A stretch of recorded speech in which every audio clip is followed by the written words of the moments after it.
და ამ დასახლებას რეალურად მოიწყეს. დასახლება მიწას მივახეთ. სამხედროები მეუბნებიან არის.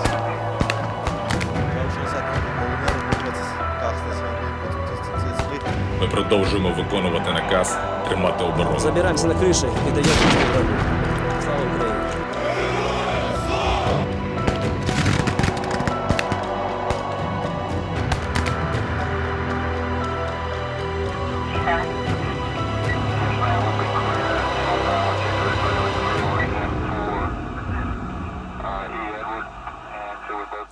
გამარჯობა, დღეს კვირაა და ტრადიციულად 20 საათსა და 30 წუთზე ეთერშია სამხედრო ანალიტიკური გადაცემა ვემსახურების საქართველოს, მე კი მისი ავტორი და წამყვანი გიორგი წეროძე ვარ. თანამედროვე სამყარო სავსეა ახალი გამოწვევებით და კონფლიქტებით, რომელსაც ჩვენ ფაქტიურად პირდაპირ ეთერში ონლაინ ვადევნებთ თვალს, თუმცა არსებობს რამდენიმე ველი, რომელსაც ჩვენ საზოგადოება ვერ ვხედავთ. დღეს სწორედ ამ პრობლემებზე ვისაუბრებთ და ეს არის ორი ახალი მიმართულება და გამოწვევა ბოლო წლების სამყაროსთვის. ესაა კიბეროპერაციები და საინფორმაციო ფსიქოლოგიური ოპერაციები, რომელიც შეიძლება კომბინირებულადაც იქნეს გამოყენებული ერთ ან რამდენიმე სახელმწიფოში, კონტინენტზე თუ მთელ სამყაროში. ჩვენ ამ დეტალებზე უკვე სტუმართან ერთად ვისაუბრებთ. ჩვენი სტუმარია ანდრო გოცირიძე, კიბერუსაფრთხოების საგანმანათლებლო კვლევითი ცენტრის დამფუძნებელი, ასევე საქართველოს თავდაცვის სამინისტროს კიბერუსაფრთხოების ბიუროს ყოფილი ხელმძღვანელი და მოკლედ ერთ-ერთი ყველაზე გამორჩეული სპეციალისტი ჩვენ ქვეყანაში ამ მიმართულებით. ბატონო ანდრო, გამარჯობა, მადლობა რომ დღეს ხართ ჩვენთან ერთად. მოგესალმებით, დიდი მადლობა მოპატიჟებისათვის. ბატონო ანდრო, მოდი დავიწყოთ გლობალური ტენდენციებით თანამედროვე კიბეროპერაციებზე, ასე ვთქვათ, რა არის დღეს ამ მიმართულებით მთავარი ტენდენციები და ბოლო წლების განმავლობაში როგორ იცვლება კიბერუსაფრთხოების სფეროს ლანდშაფტი?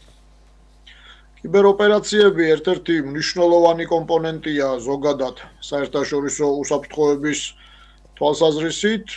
დიდი ხანია კიბერსივრცე დამკვიდრდა დაპირისპირების ერთ-ერთ დომეინად და დიდი ხანია უკვე კიბეროპერაციები თითქმის ყველა კონფლიქტის, ომის თუ მიმდინარე პროცესების ერთ-ერთი მნიშვნელოვანი კომპონენტია.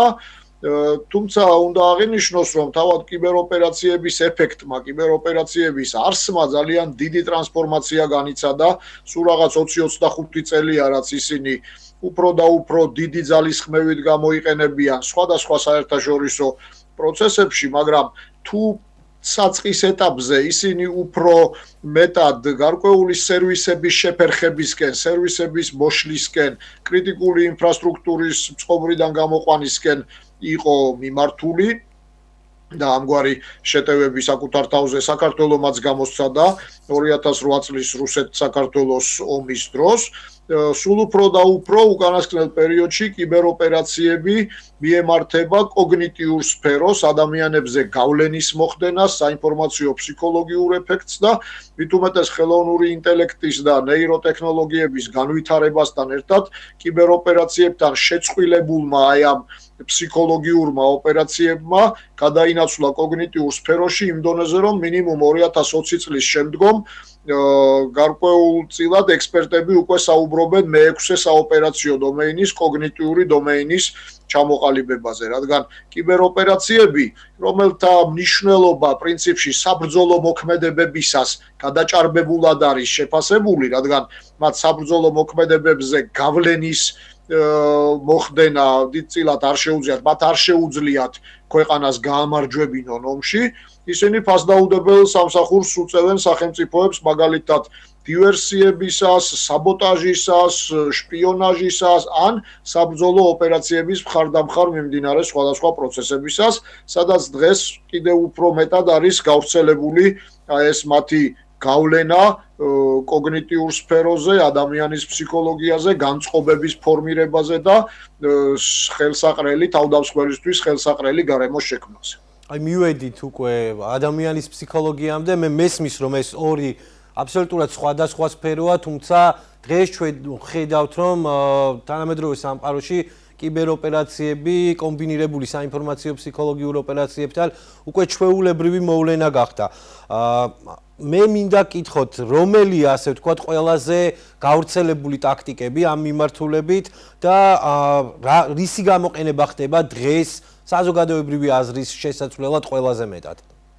იცით, საზოგადოებრივი აზრის ცვლილება რამდენიმე მიმართულებით უნდა განვიხილოთ. მოდით მარტივი კიბეროპერაციები ავიღოთ პირველ რიგში, რომლებიც უბრალოდ შიშის, გაურკვევლობის, დეზორგანიზაციის ან მასიური არეულობის შემოტანას ემსახურება დაინტერესების ქვეყანაში. პირველ რიგში ასეთად შეიძლება ისეთი გავრცელებული კიბეროპერაციაც წარმოვიდგინოთ, როგორიც არის DeFace, ხო, პირველი გვერდის ცვლილება, ან როგორიც გახლავთ მაგალითად იგივე DOS ტიპის შეტევა, რომელიც გარკვეულ კრიტიკულ სერვისებს აფერხებს ხოლმე, მაშინაც კი თუ ასეთ შეტევებს ტექნიკურად მცირე ეფექტი აქვს და ქვეყანამ მოახერხა სერვისის აღდგენა, მაშინაც კი ფსიქოლოგიური ეფექტი განუზომლად დიდია, იმიტომ რომ ერთი შეხედვით თითქოს არაფერია, ვთქვათ, თუ კი რომელიმე სამინისტროს საიტზე ჯიჰადისტური მოწოდება, ან ვთქვათ, მტრული ქვეყნის მიერ გავრცელებული რაღაც პროპაგანდა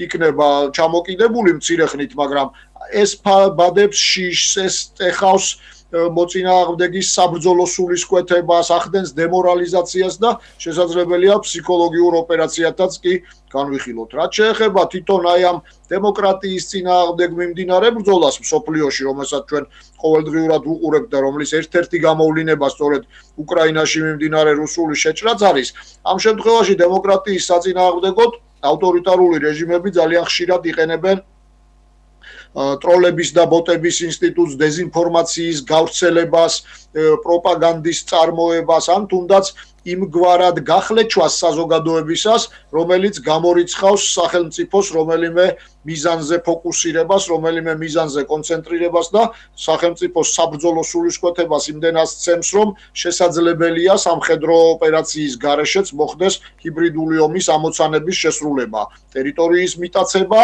ან ვთქვათ, ანექსია, სავსებით ვთქვათ, ისე რომ ნაკლებად დასჭირდეს სამხედრო ღონისძიებების განხორციელება აგრესორს. ჩვენ ფაქტიურად ონლაინ რეჟიმში ვადევნებთ მთელი მსოფლიო რუსეთ-უკრაინის ომის თვალს და აუცილებლად მინდა კითხოთ რა არის ასე ვთქვათ რუსული კიბერუსაფრთხოების სტრატეგიის მთავარი ელემენტები და ასევე სამიზნე. არის ეს ენერგეტიკული ობიექტები, არის ეს სახელმწიფო ინსტიტუციები, არის ეს სამოქალაქო საზოგადოების გონებაში შეღწევა, უხეშად რომ ვთქვათ, რა მეთოდებს იყენებენ ისინი ამ ყველაფრისთვის და ჩვენ, ჩვეულებრივმა მოქალაქეებმა რა უნდა გავაკეთოთ იმისთვის, რომ აი ეს манипуляციები ამოვიცნოთ და ასე ვთქვათ, არ გავხდეთ მისი მსხვერპლი. ყველაფერი ჩამოთვლილი, გიორგი, ძალიან კარგი შეკითხვა იყო, იმიტომ რომ გვაძლევს საშუალებას სწორად შევხედოთ რუსულ კიბეროპერაციებს. პირველ რიგში, რუსულ კიბერდოქტრინაში ყველაზე მნიშვნელოვანი გახლავთ ის, რომ მათთვის კიბერ და საინფორმაციო ოპერაციები ერთმანეთისგან განუყოფელია. ანუ არ უნდა ჩავთვალოთ, რომ რუსეთი მხოლოდ ტექნიკურ ეფექტზე ორიენტირებულ კიბერშეტევებს ახორციელებს, იმიტომ რომ მას უნდა მხოლოდ სერვისის შეფერხებით მოახდინოს დაინტერესების ქვეყანაში გარკვეული თქვა ძვრები. იმ შემთხვევაშიც კი თუ ის მიელთვის აი ამგვარ ტექნიკურ ეფექტს, ეს ყველაფერი განპირობებულია და განკუთვნილია იმისთვის, რომ შეარყიოს მოწინააღმდეგის საბრძოლო სულისკვეთება. მაგალითად, ენერგოობიექტებზე თავდასხმა თავისთავად სამხედრო ამოცანის შესრულებაში რუსულ შეიარაღებულ ძალებს ვერ ეხმარება, მაგრამ ეს შეიძლება სცემდეს, დაბლასწევდეს საბრძოლო სულისკვეთებას მისი მოწინააღმდეგისა, ამ შემთხვევაში უკრაინისა. მაგალითად, რომელიმე საბანკო სერვისზე თავდასხმა რუსეთისთვის შეიძლება მარტო ფულადი კრიზისის შექმნისთვის კი არ იყოს განპირობებული, არამედ იწვევდეს მასობრივ არეულობას, ისე რომ ამ კვალზე მან მოახდინოს გარკვეული პოლიტიკური რყევები. არჩევნებში ჩარევა რომელიმე კანდიდატის მხარდაჭერას კი არ ნიშნავს, არამედ სრულიად დემოკრატიისთვის ძირის გამოთხრას და დემოკრატიული მექანიზმის არჩევნების გამოყენებას დემოკრატიის საწინააღმდეგოდ. ესე იგი, მისი მსგავსი ავტორიტარული რეჟიმის მოყვანას ხელისუფლებაში. ამიტომ რუსეთი ინფორმაციას განიხილავს როგორც იარაღს და მისი კიბერდოქტრინა გულისხმობს ინფორმაციულ შეტევებსაც, რომელიც ხელოვნური ინტელექტით დამუშავებულ დეზინფორმაციასთან და ალგორითმულ манипуляციებთან ერთად ადამიანის გონებაზე იმგვარად მოქმედებს, რომ უკვე პროპაგანდას კი არ აწარმოებს რუსეთი, არამედ ის განცდები, განწყობები იმდენადა აქვს დათესილი საზოგადოებაში, რომ მისთვის საინტერესო, მისთვის საჭირო შედეგებს იღებს.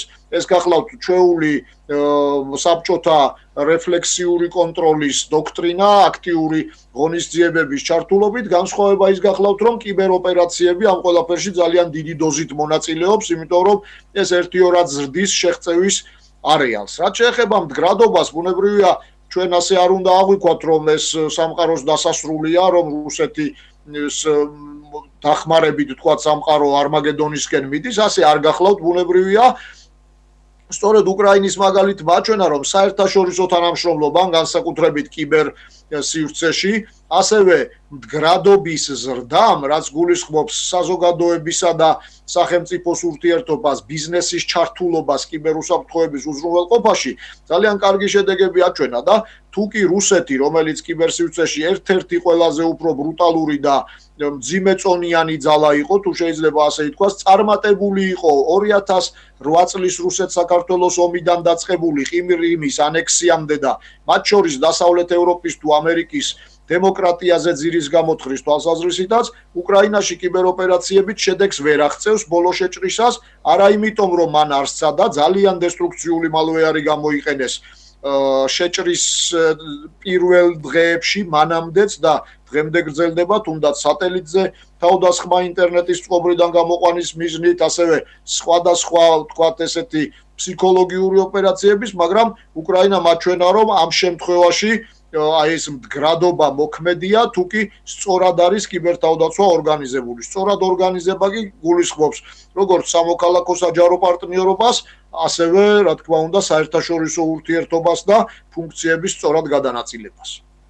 და კიდევ ერთ აქტორზე მინდა გკითხოთ, რომელიც ასევე გლობალური მოთამაშეა და რომელიც საკმაოდ ჩუმად აკეთებს იმ ყველაფერს, რასაც აკეთებს, ესაა ჩინეთი. და ჩინეთის კიბერარმია, ასეთ მოიხსენიებენ მას, რომელიც ფაქტიურად მუშაობს მრავალი მიმართულებით, ფაქტიურად ყველა კონტინენტზე და ასრულებს იმ სამუშაოებს, რომელიც ჭირდება, რომ შეასრულოს ჩინურ მთავრობას. ჩინურ გამოწვევებზე რას გვეტყვით და არის თუ არა, ასე ვთქვათ, ჩინური კიბერ ჯგუფები, რუსული კიბერ ჯგუფების ერთგვარი მხარდამჭერი ძალა არსებობს თუ არა ამის შესახებ რაიმე ღია ინფორმაცია.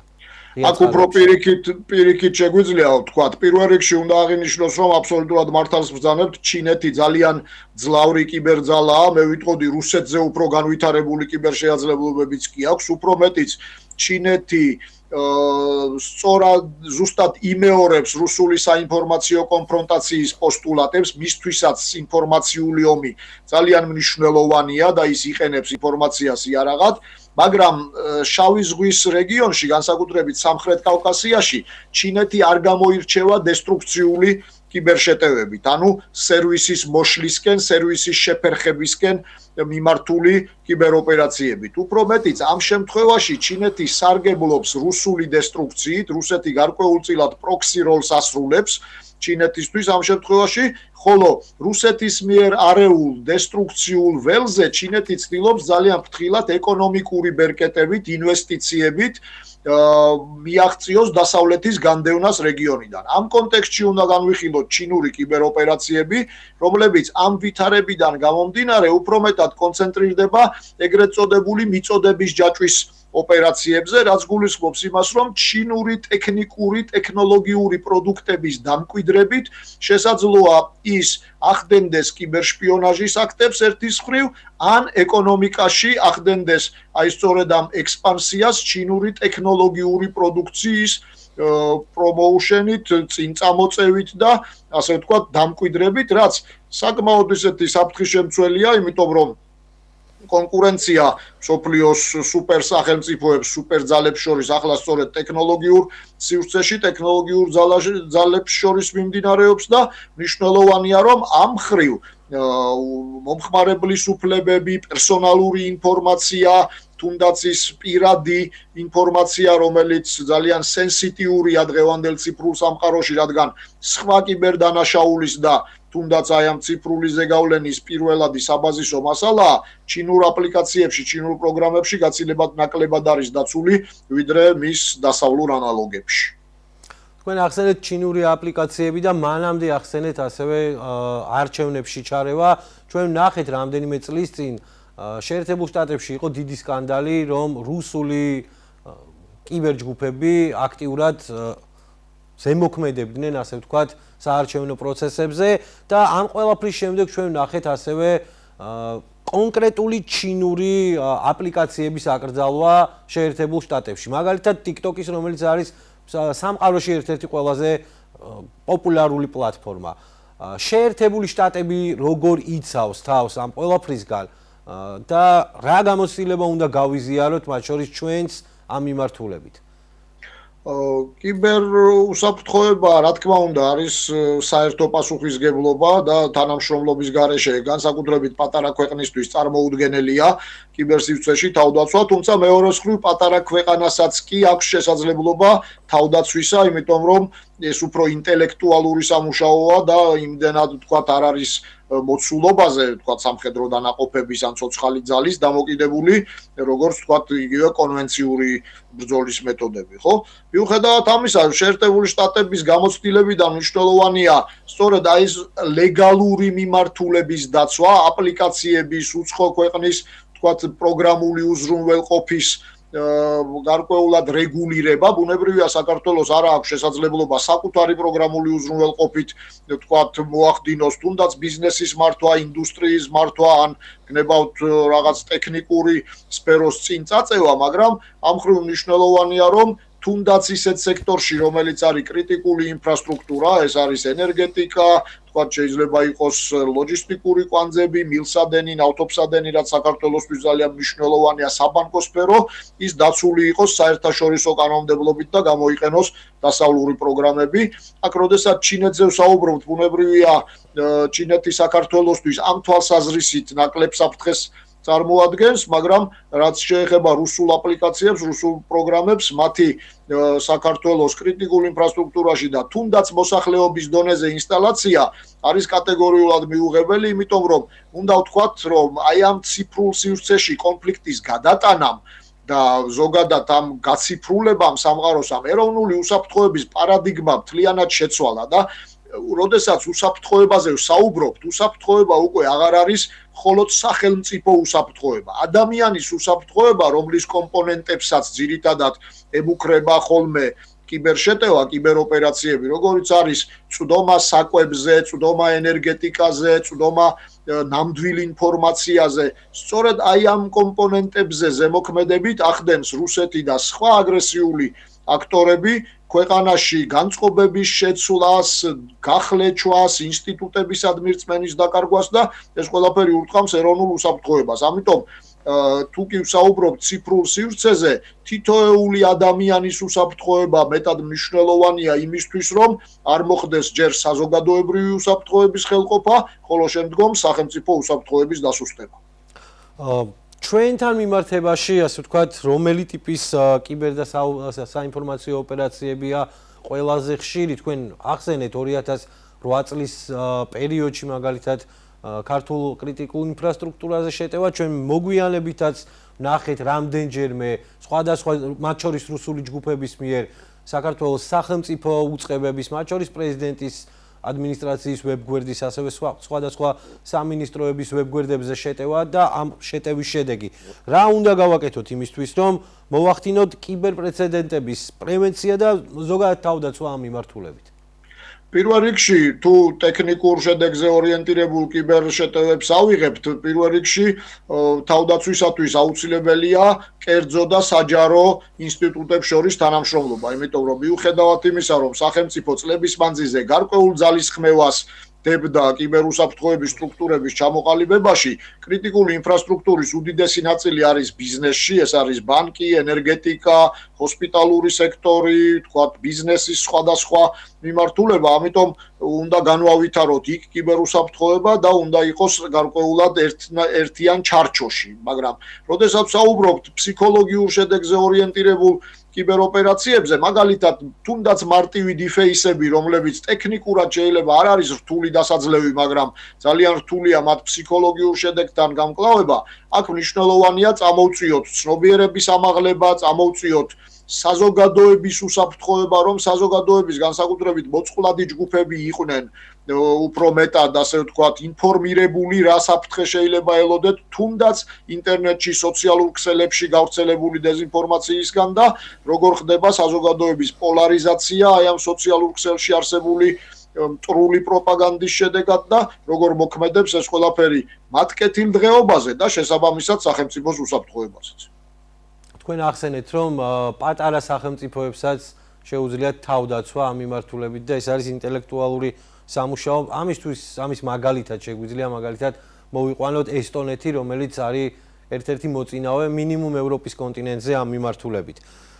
და ამ მიმართულებით გვაქვს ასევე ახალი გამოწვევები, რომელსაც ქვია AI, ხელოვნური ინტელექტი. მე მაგალითად ამ გადაცემის დაწყებამდე კითხვების ნაწილის მომზადება თხოვე AI-ს და ის ამაში წარმატებით დამეხმარა.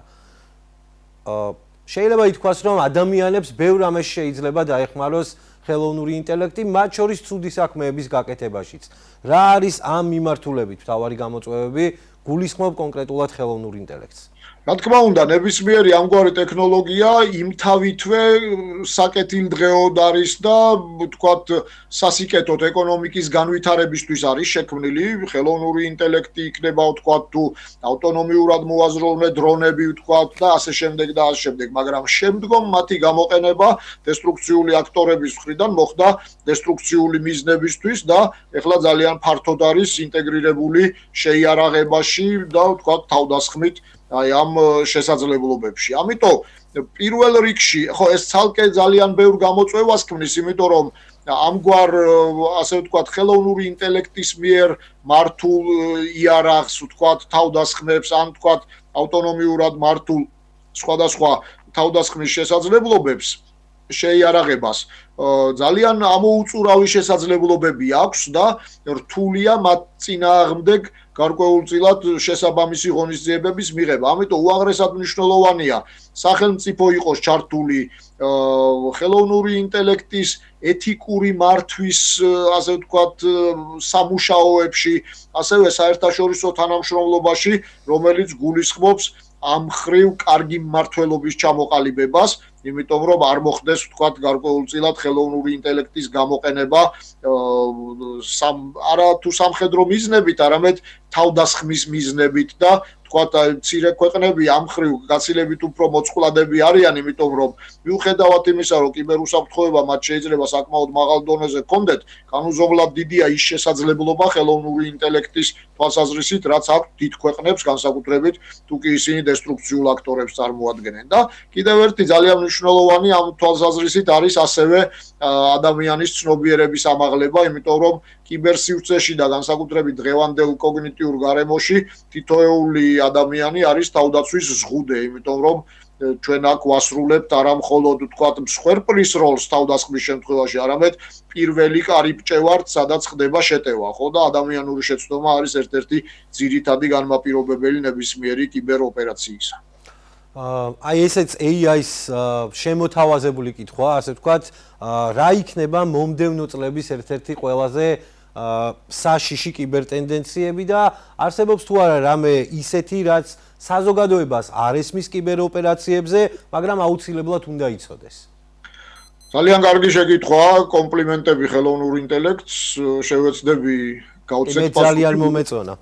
ბუნებრივი ინტელექტიდან გამომდინარე, ვითარდება ცხადია კიბეროპერაციები, ამიტომ გამოწვევა პირველი იქნება ხელოვნური ინტელექტის მიერ გენერირებული კიბეროპერაციები და დაფიქსირდა რამდენიმე შემთხვევა, როდესაც შეტევას ახორციელებდა უშუალოდ ხელოვნური ინტელექტის მიერ მართული ასე ვთქვათ, კომპონენტი.